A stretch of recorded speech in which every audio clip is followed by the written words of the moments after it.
Hi guys, welcome back to the channel and another one build video. Before we start, I know this is so annoying, but if you do enjoy the video, if you please could press the like button, it makes a massive difference. It really makes the channel grow. It means that YouTube sort of advertises it more to other viewers.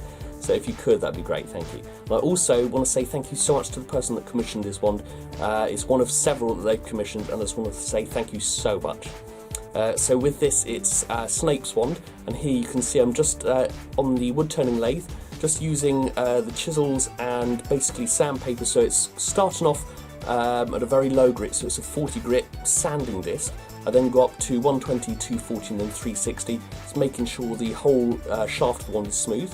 Then I go onto the handle. It's basically getting that down using the caliper. You can see that I'm just using a digital caliper just to get it to the right size, and then working into several sections. So there's sort of dividing sections along the wand, along the handle, sorry, and then there's two sections in the middle of it, which are basically sections that have like panels of engraving on both sides. So I'm just marking those out, those out, and then sort of doing like a top hat shape at the very end of the handle.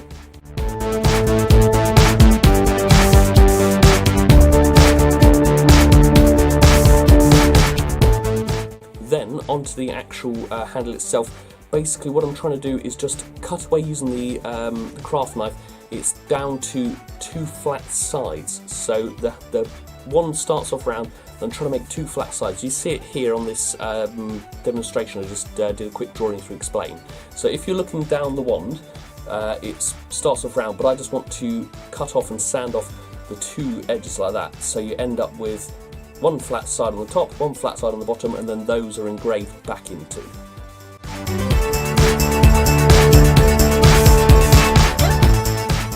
So here I'm just using sandpaper just to really smooth it off, and it took quite a bit of work just to make sure they're even, so you don't have sort of wonky sides. I needed them to be completely parallel.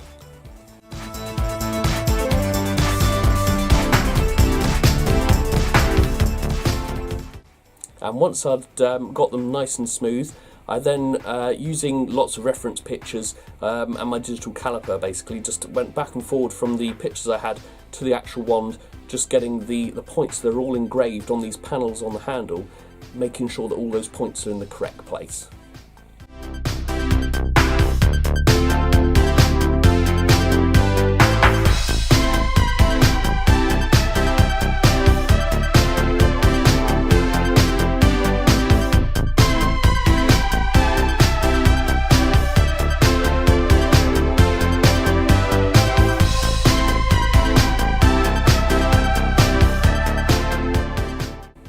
So as you can see there's loads and loads of little bits of engraving on the handles that need to be marked out. And then once I'd done that, I then went back into the wand, working into it with a rotary tool.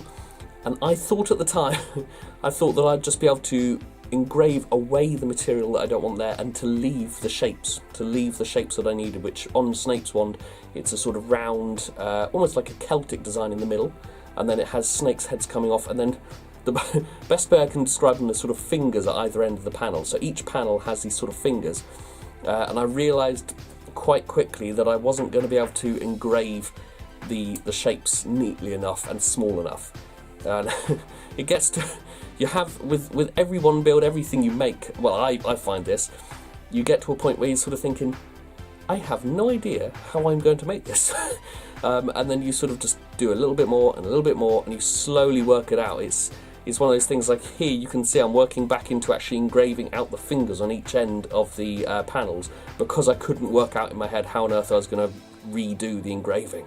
So here I'm just smoothing out the engraving section, and you sort of think, can I send the customer the wand without the handle? Would they notice? But I think they would. I think they would. So with this, I carried on with the fingers, and then I suddenly realised what I could do.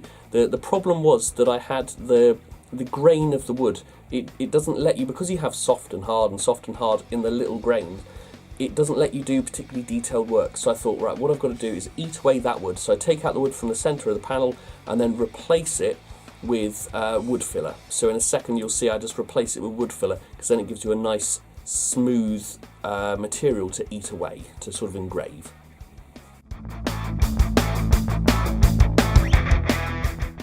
And here I'm just sanding the shaft of the handle, shaft of the wand, sorry, just to make it nice and smooth so it will take the paint really well in the future. And then moving on to, as I said, the wood filler. So it's just filling up those panels in between the fingers, and it just fills up with a material that doesn't have grain. It's almost like working with MDF. It's super smooth, and you can just engrave away what you need from that material.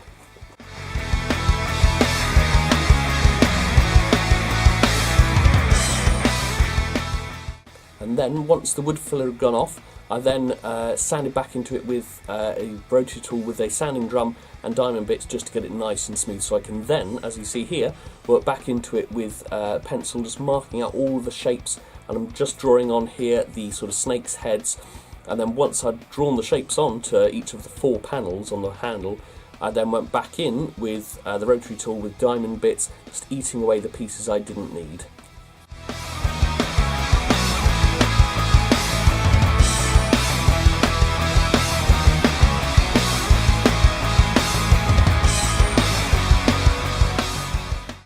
And even with this, it still didn't really leave small enough. I couldn't make a small enough shape to make the round and the sort of Celtic designs. So I then ended up having to use a sort of brass wire, which you'll see in a second, and I just filled in the gaps and made the shapes with the brass wire, which worked out much better because it's very, very fine.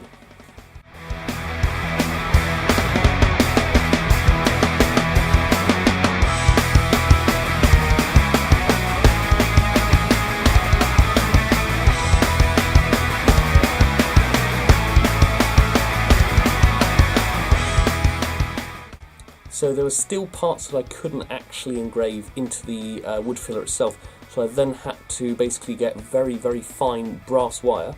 I curved it into circles to make the 4 circles, so you can see here I'm just adding some super glue into these sections, and it's just putting the round brass wire in.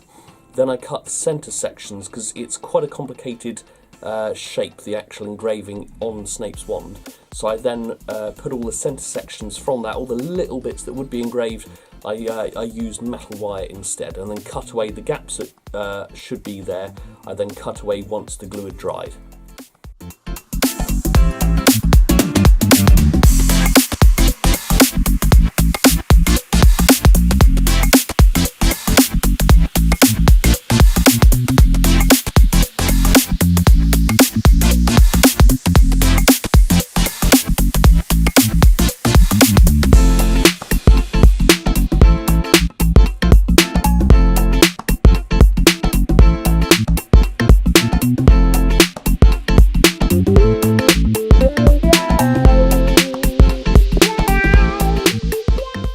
Once I'd actually glued the sections, the little bits of wire into place, I then went over the entire thing with a little bit of super glue just to basically bond it all to the wood. And then here at the end of, again, all I can say is fingers, they look like fingers. At the ends of the fingers there's supposed to be a sort of almost a blob, like a round blob. And what I do, basically, I just mixed up the super glue with a tiny bit of baby powder, and it just thickens it a little bit. I just thickened it, and then just using a piece of wire, just blobbed a little bit of that mix onto each of the sort of ends of the fingers where the sort of round shapes are supposed to be.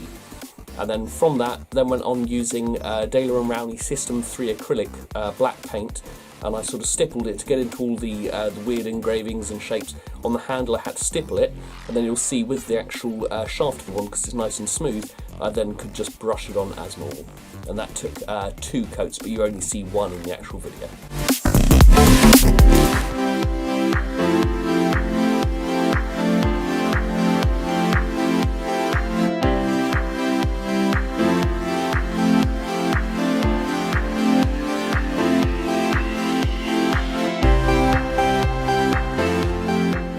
And then the final step was to take 2 coats, you only see 1 coat in the video, but it's 2 coats of a satin wood varnish going over the top of the entire one just to encase it and really protect everything underneath it, give it a strong, robust, sort of crisp outer shell.